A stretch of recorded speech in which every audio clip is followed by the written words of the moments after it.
All right, hello. This is Kathy, the vegan prepper. I can't do it. Welcome to a day in my life. Do-do-do, do-do-do-do, vegan prepper. Do-do-do, do-do-do-do, vegan prepper. Okay, so basically I have been spending a little bit of time this morning in just sort of taking care of some things that need to be taken care of. I am emptying, refilling, kind of rearranging jars as needed. And so basically that's kind of what I'm doing right now. It's not super thrilling stuff, but a lot of things have been coming up where I'm realizing like I actually have a few tips that I could share. So let's go ahead and look at some of those. And I don't have my hand right now because I'm holding Sage, but Sage, could you push the square? Mm-hmm. I have refilled my hemp seed jar and I also refilled my cacao jar down here. And that gives me, that reminds me of a tip that I wanted to share with you about pouring out of bags into your jars. So if you're using a bag like this, oftentimes you will have a zipper closure up in the bag. And so if I can get this to focus, I hope I can, you'll have one side that has the zipper that has the channel. So see, there's like two pieces of plastic with a channel right here. And then the other side is just one. And so obviously the way that it works is the side with only one goes inside of the side that has the two pieces of plastic, and that creates the zipper closure. So when I pour out of a bag like this, I always make sure to find the side of the closure that has just the one piece of plastic and doesn't have the channel in it. That's so that as I'm pouring over this side with the only one piece. And I'm not getting the powder or whatever is in the bag, like a lot of spices if you buy in bulk will come in a bag like this. It's not gunking up that channel, which will then make it much harder to close the bag, and the bag itself won't close well anymore. You can kind of take your fingernail and go in the channel and get rid of the stuff that's gunked up in there, but it takes, that's annoying. And also a lot of times towards the end here, you won't be able to get into it and you end up with a bag that won't close very well. And therefore with, a bag that's not keeping your food as fresh as it could. So anyway, just when you pour out of a bag with a zipper closure, try to always pour over the side that does not have the channel or only has the one piece. And hopefully that made sense. All right, so I'm just sort of refilling random stuff that needs to be refilled. Instant coffee. My son still drinks it every day, so I have this on hand. Sugar, and I don't know how entertaining this is, but yeah, it's time to go ahead and refill stuff.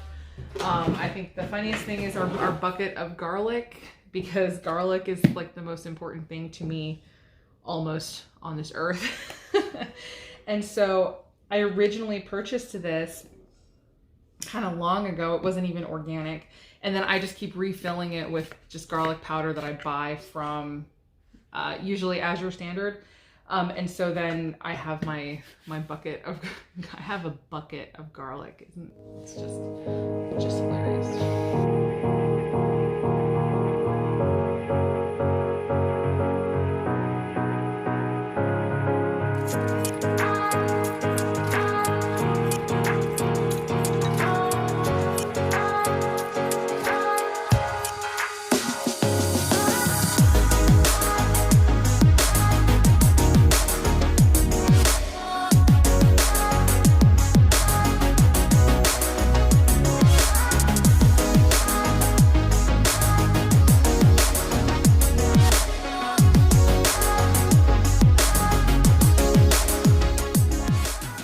My next random project is going to be making my own salt-free everything bagel seasoning. This is the one that I've been getting from Costco. And of course, everything bagel seasoning is delicious, but this is way too salty.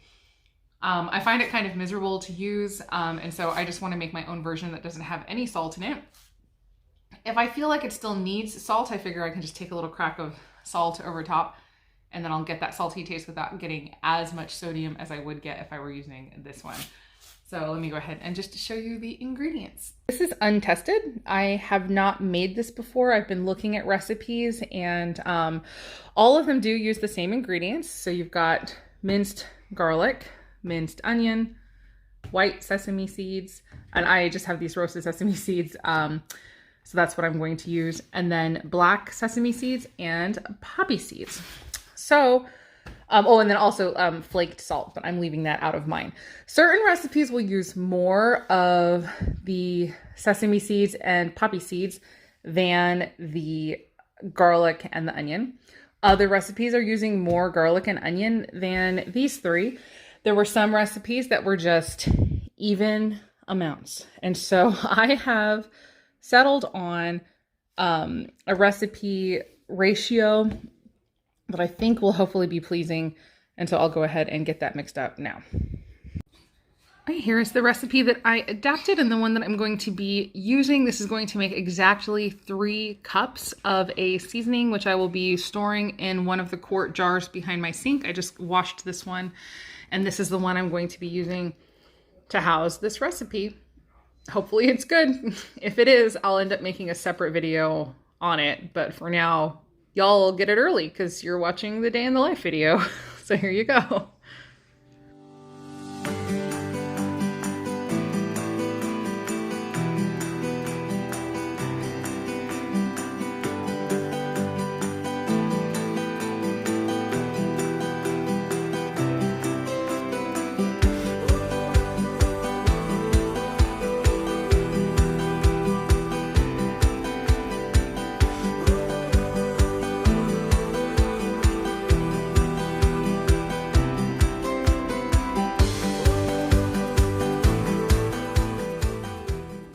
Oh my gosh, it's so pretty. I don't even want to mix it. So now I'm thinking that I'm absolutely going to give this probably smaller version, like a smaller jar. But I'm absolutely going to give this as gifts, like in a smaller jar, smaller proportions. And for that, I would, instead of doing minced garlic and minced onion in the bottom at the same time, I'd just split them and have, you know, minced onion and then like minced garlic on top, or, you know, either way, so that it would be an even stripe pattern. Oh my gosh, it's so pretty. I don't want to mix it, but of course this is for my use and I have it. But oh, you know what? I was about to shake it, but I think I'm going to go ahead and take a shot and probably make that the thumbnail. Okay, here it is. It's delicious. The only thing is I can absolutely taste that roasted sesame flavor. So, you know, I guess eventually I'll just have white sesame seeds. It's not a like unroasted white sesame seeds. It's not a bad flavor. It's still really good. I'm just saying that it does have that flavor. The other thing is it's super sharp and kind of spicy, the garlic. This garlic from Azure Standard is very sharp and fresh and spicy. And so Adam is really going to like that. He loves that flavor. He loves having raw garlic on stuff and like burning his face off with garlic. So he's really going to like this, I think. But yeah, I'm very excited. So this is just going to go into that little cubby behind my sink. Okay, so I'm going to go ahead and run out and walk my garden. Just look at everything, make sure everything is doing well. I heard, and I'm trying to get back into the habit of getting back into my garden every day. It used to be a non-issue because I was watering by hand. Ever since we installed the drip system, it's something that has been kind of not happening very much.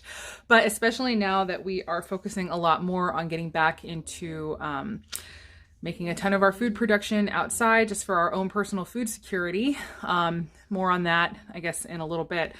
I am working on consciously getting back in the habit of actually walking my yard.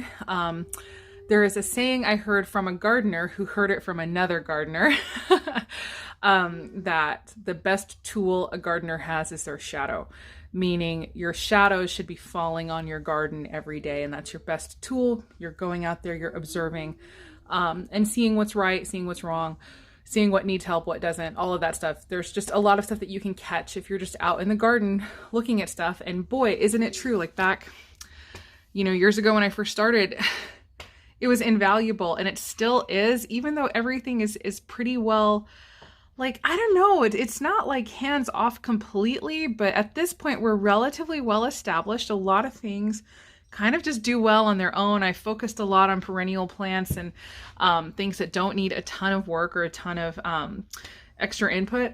But still, like, it's good to go out and actually look, especially now that, again, we're going to be focusing a lot more on planting a lot more out here again. We had sort of a season where we backed off a bit, but now we're getting back in there. Just life stuff happening.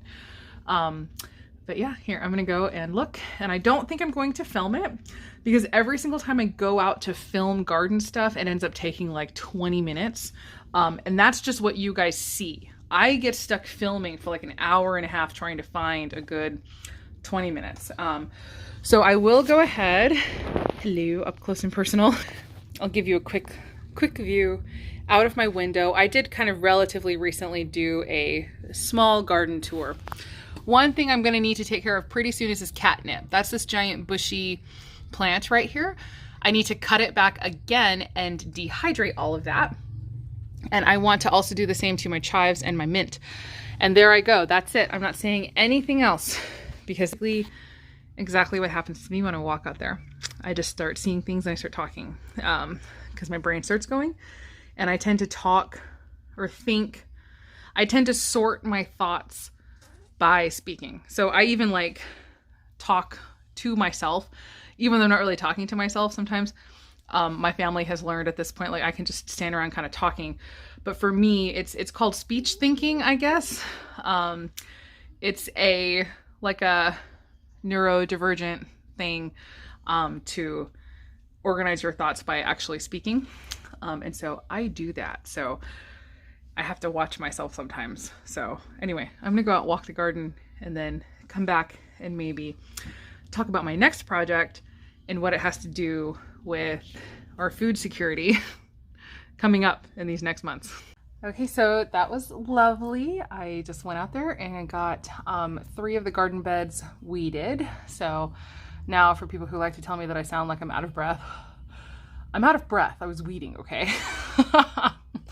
But anyway, the truth is, and I've said it many times, I just don't know when to breathe. I just talk. It's really weird to talk for a super long time without interruption. And there's not like a natural place to breathe. I'm still working on it. But anyway, so I was weeding and it was just beautiful. And I've got bell peppers coming out strong on our 2 old plants that are like in their 2nd year now. I've got my first ever little red cayenne pepper. Or are you waving? Hi. She's saying hi. My first ever little red cayenne pepper on one of our relatively new plants that we've planted recently. One of the plants that I thought was dead, like all of the leaves turned brown and fell off, but I just left it in the ground and I like said a little prayer over it and I was like, we'll see what happens. One of the pepper plants, and it's got teeny tiny brand new leaves growing on it. So hopefully it's going to be okay. There is a brand new little basil seedling coming up. It is not the time for basil. I'm slightly concerned about that little basil, but hey, if it grows and it comes and it works, then that's awesome. I missed my basil planting window this year. I had 2 giant basil plants last year and seeds just went everywhere. I was honestly surprised that I haven't gotten any coming up. And that was kind of, I think, one of the mistakes that I made. Like I said, everything's kind of hands off and I end up not going out there. I expected volunteer basil plants to come up when it was time. But I didn't get any, but I do have 1 coming up now, so we will see. But I mean, it's like about that big. Like the only reason I just recognize at that tiny stage the basil. And hopefully, like I said, hopefully I get a nice big giant basil plant, even though it's kind of not time for it yet or anymore. Like it's kind of past time. It's probably too hot for it, but we'll see. Also, I have many eggplants to pick. I think like 10 or 12, I'm looking at them right now. 10 or 12 like Japanese eggplants. A couple I can see went too far. I didn't pick them in time. But several of them, I'm going to go ahead and pick those and put those in dinner tonight. I was already planning on making a big batch of chili. And so I'm going to just add the eggplant into the chili as a bulk for the chili. And I will also probably put that little cayenne pepper in there, kind of in lieu of the chili flakes that I normally add. So yeah, so it was good. It was great. I got to see a lot of good stuff. and take care of a little bit of work. And so, yay, there we go. Put the shadow in the garden and I see things that happen. Oh yes. And like the most exciting thing to me is we have ladybug babies. So they have hatched. I talk about it all of the time, but if you have not seen a ladybug baby, make sure you Google that and look up like the life cycle of a ladybug, because they're about this long. They don't look at all like they should be a ladybug. They are, oh, apparently Sage got a lollipop while I was outside. He's eating a lollipop. Okay. Anyway, they don't look at all like they should be a ladybug baby. Like I originally, and I tell this story and I'm so sad every single time, I originally like sprayed like neem and stuff. I went after, but hopefully with neem it wouldn't have hurt them because they don't eat the plants. But I went after them not realizing that they were ladybugs. I thought that they were some sort of little demon creature that came to kill all of my plants, because that's exactly what ladybug babies look like. They look like little demon creatures. But they're amazing, they're beautiful, and they're wonderful, and I'm so excited that they're here. So they are all throughout my bolted towers of cilantro, and I leave bolted cilantro in my yard every year because for whatever reason, that seems to draw the ladybugs in like nothing else, and they lay their eggs there. Then I get ladybug babies that go through the yard and take care of aphids for me. The other thing that's really exciting is all of my grapes are getting bigger. So all of my grapes are about this big now, and they're just growing very well. So excited about that. Yeah, so lots of really good things going on out there. All right, my next project that I'm doing is soap net liquid. And the reason is because I'm going to start trying to figure out ways of making sure that I have safe gray water for pouring directly onto my plants.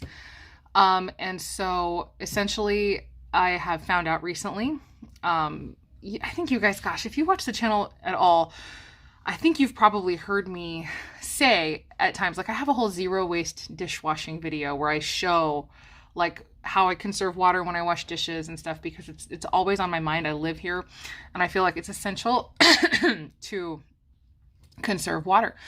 And so I have heard though that there's like an all-time low, like apparently this drought is the worst that it's been in like 1200 years, they say.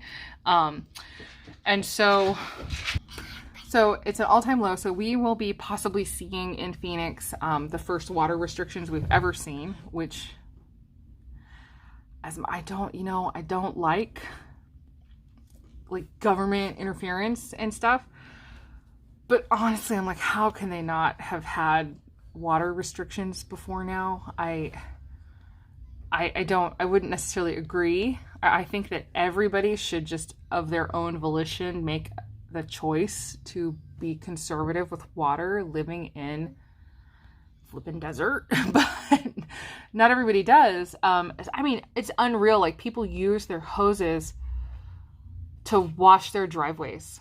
And like Adam and I will see that too, like outside of businesses, just like using hoses to like, it's like, why not like sweep it? Yeah, or like leaving the water running while you do your dishes. Like, anyway, there's many times I kind of just am slack-jawed, like, oh my gosh, like why are you using water like this? This is crazy. But so it's possible we're going to see our first restrictions as early as August of this year. And so it's something Adam and I were talking about. We need to talk about it like on a couple chat, maybe, like really actually talk about it. The possibility that as we are getting our garden going, we are suddenly going to be potentially not allowed to use the water that we need to water the garden. Adam was saying he thinks that we already have very low usage compared to most people, because like, for instance, we don't do things like wash our driveways with the hose. We don't, we don't leave the water running when we do our dishes. We are pretty darn conscientious. Like, I even like to the point that our toilets, like, have you ever heard this saying, if it's yellow, let it mellow. If it's brown, flush it down. Like all the time too. Like Sage now, she potty trains, and when she goes to the bathroom, typically I'm just like, you know what? I'm just gonna go to the bathroom on top of that, and then I'll just do one flush for her and me. And one thing, like, and I don't know if that's like disgusting to talk about, but it's like it's something that's really on our minds a lot, is just conserving water. So basically, I decided, because last night he and I were talking about the possibilities of trying to install a gray water system for our trees and things like that. But basically, he was saying too, like, we need to make sure our soaps are safe for our plants, and that's true. Like, I think Castile soap is safe. I had it in, I think, my how to prep on a budget video, and I was talking about a hard soap is not safe because of the salts in it. And so that, like, if you have dishwater with a hard soap, so I have to find out, like, if my hard zero waste soaps are safe for my yard. Probably not. But actually lately I've been using a refill because I just, like, I haven't had a chance to order from my zero waste shops, and the ones on Amazon are insanely expensive, like the solid zero waste soap blocks. So I have a local refillery. I was taking an old Castile soap bottle to refill it with dish soap to wash my dishes. And so I have to find out if that soap is like gray water safe or plant safe. Regardless, all of that to say, I'm making soap nut liquid in order to try to make sure that I have a plant safe soap for pouring onto my plants. So start being very conscientious of it. We're thinking of working out some sort of system.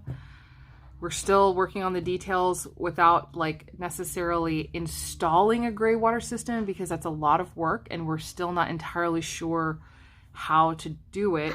We're going to try to do our best to basically do it ourselves. And so the first area, the easiest area that we can think of, is to do it with the dishes. With the hand wash dishes, is to have basins in the sink. So instead of letting the water drain away, take that water and maybe, like, pour it into a bucket, and then use that bucket to water our trees. Like, just do it ourselves. And so, yeah, to try to make absolutely 100% sure it is safe, we're going to give ourselves a trial of, a week or so to see and work out details. And once we've worked out the details of our system that we're going to be doing, then of course we'll make, like, a separate video to talk about it, especially for people in this area, because that's a huge thing. Like, we were just like, oh yeah, we got to get on the garden, we got to get our food security and all that. And then finding out that we may end up with water restrictions and not be able to water our garden.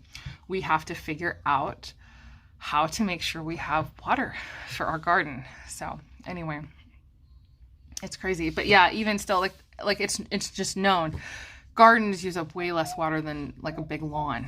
Like, why do we need so many golf courses here? And anyway, sorry, I don't mean to go off like, but it's like, we should be working here. This is, like, to me, I feel like one of the best solutions is we could become like the new California as far as growing things, because we can grow things year round here. I grow year round. And if we could conserve water in, like, every other way and make water for growing food, we could have so much food coming out of this part of the country. Or maybe people, like, because that's the thing too, like, and also we have so much sun. Like if I had my way, if Kathy ran the world, like Kathy ran Arizona, I would set us up. Every single roof in the city would have solar panels. Everybody would have free energy from solar panels. And then we would also get our energy and somehow send it off to other places. Like, we could produce so much energy in this area. And I feel like something like that. And then maybe we could even figure out how to, like, trade energy for water. Like, somebody, that has a lot of water will give us their water. And we give them our energy, like, and then we can grow food for people and then give the food to people. Like, I don't know. Anyway, I feel like it's something that's potentially workable, but we have to figure out a system. So anyway, that's it.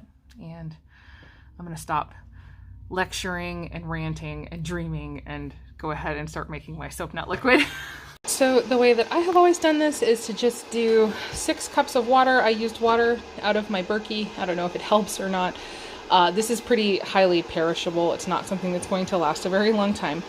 But I do 6 cups of water and about 13 or 14 soap nuts. I think this time I ended up getting a little closer to 15. but you have to, because there's like some of them are pieces and some of them will only be half. I sort of just visually estimate, okay, I'll throw in 2 halves and that's counted as 1. Or when you have these like tiny chunks, like try to, again, just sort of guesstimate how much. And I sort of will allow it to be maybe a little more soap nuts than necessary, rather than having it being too few.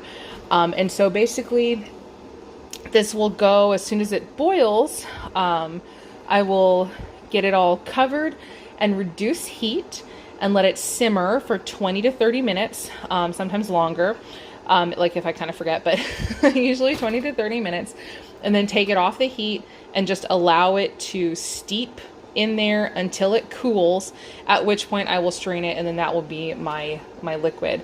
So essentially, this is just basically essentially making a decoction of a hard herb or like plant material. So anyway, that is how I do it, and hopefully this, and I've toyed with using it in the past, but now I feel a lot more motivated to really figure out how to do this, and make something that is safe for us to pour onto our trees and plants. Well, mainly the trees. There's like iffiness about whether or not you can use gray water on your like straight up garden plants. So anyway, there you go. Reduce heat, simmer for 30 minutes. If it wants to boil over, which it almost certainly will, sorry I didn't catch it on camera because I was too busy dealing with it, it'll start bubbling really, really, really, really high and then want to boil over. And so just the way that I deal with it, you just lift the lid and allow that to sort of dissipate, the big bubble thing to like the big pile of bubbles will dissipate, and then you'll be left with something that should not boil over again. Okay, these are 3-gallon buckets, and I am super surprised. This is just from one very small batch of hand wash dishes, catching absolutely every bit of water that was used. I am kind of ridiculously shocked right now. So yeah, anyway, there it is. All right, now I'm sitting here in the loud car waiting to pick my son up from school, and so he just has a meeting after school, and I'm just waiting a little bit. And we are going to go to a used bookstore afterwards because he's been wanting to go for a few days, and so I'm taking him over there, and we're gonna go and shop around. He's looking for a couple of specific things. We're gonna shop around, and yeah, so I guess I'll just sort of enjoy a few minutes all by myself. Sage stayed home with Thad, so I'm kind of like, ooh, what do I do? I don't even know. All right, it's close to time to do dinner prep, so let's go ahead and look at the situation in the kitchen. I am making chili tonight, so I needed to make a fresh batch of beans. So there are beans ready to go in the Instant Pot, which I started earlier. I am getting ready to do some more dishes. This is in desperate need of a very thorough scrubbing, I know. And so I basically just added some of the soap nut liquid I made. But let me continue filling this pot.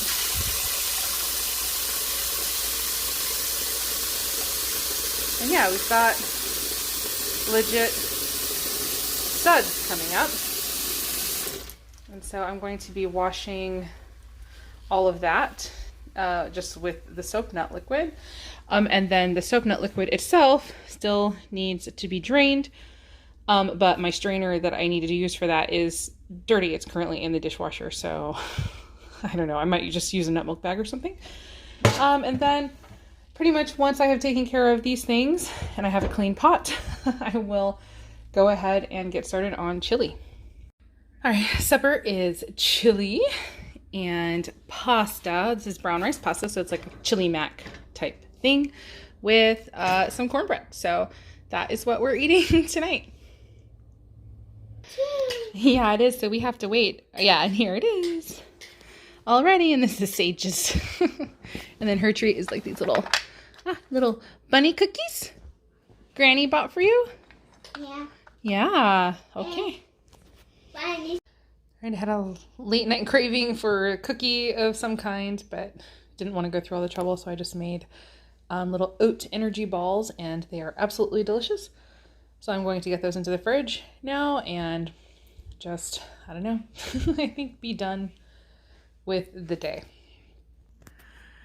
And thank you so much for joining me. Hopefully you got something good out of that. And as always, I hope the rest of your day is good and your life stays wonderful. Thank you so much for watching. Bye.